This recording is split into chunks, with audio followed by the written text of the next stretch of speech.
Mwishoni mwa karne ya 19, kundi la Wakristo vijana nchini Uganda walikumbwa na mateso makali kwa sababu ya imani, jambo lililosababisha kujitoa muhanga kama mashahidi. Miongoni mwao alikuwa Mtakatifu Karoli Lwanga, aliyejitokeza kama kiongozi miongoni mwa wenzake na hatimaye kuwatia moyo wengine kusimama imara dhidi ya dhuluma.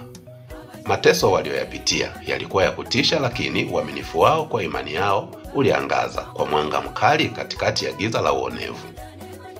Licha ya njia ya kikatili waliouawa, simulizi za mashahidi hao zilisambaa kwa upana, zikiwasha moto wa imani uliodumu kwa vizazi hadi vizazi. Urithi wao haukumaanisha tu ukuaji wa Ukristo nchini Uganda na duniani, bali ulikuwa ukumbusho wa nguvu inayopatikana katika imani isiyotetereka. Hii inawakilisha si tu kumbukumbu, bali pia uimara na uthabiti unaoendelea katika jamii za Kikristo nchini Uganda.